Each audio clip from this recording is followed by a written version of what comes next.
Nous sommes devant une machine qui permet de scanner en 3 dimensions des corps et aussi des objets.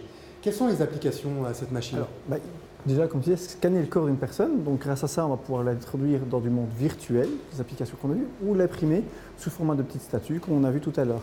Donc, c'est vraiment l'acquisition de l'image d'une personne. Les autres scanners, comme ceux du fond, permettent d'acquérir des petits objets, mais pour capturer le corps humain, il fallait une grosse machine qui pouvait tout faire d'un seul coup. Et donc, on a créé cette machine. Et on imagine des procédés pour la sphère médicale, pour la science. Alors dans le futur, ça va pouvoir être utilisé, bien sûr, pour voir effectivement le médical, pour détecter par exemple des changements de peau entre un scan et un autre. Ça va être utilisé aussi, ça peut être utilisé dans la sécurité. Ici, nous, on se concentre d'abord sur le côté événementiel et sur le côté fun et marketing, mais cette machine a des capacités énormes et on est en train, en R&D, de développer tous ces différents plans d'action. 2 chiffres, le nombre d'appareils photo, on va le découvrir dans 2 secondes. Le nombre d'appareils photo et la résolution. Voilà. Alors ici, c'est simple, on a une résolution de 18 mégapixels par appareil photo et il y en a 90. Donc on déplace le 1,6 milliard de pixels avec une seule photo prise à l'intérieur.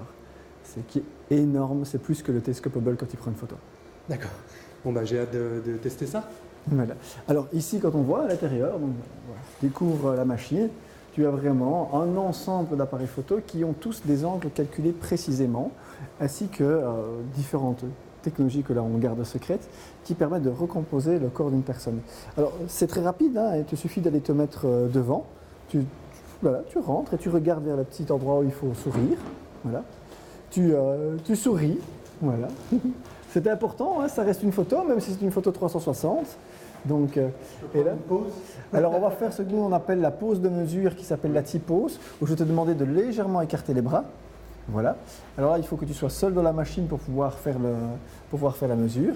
Et alors, comme je dis, tu n'oublies pas de sourire. Et là, on fait 1, 2, 3, photo.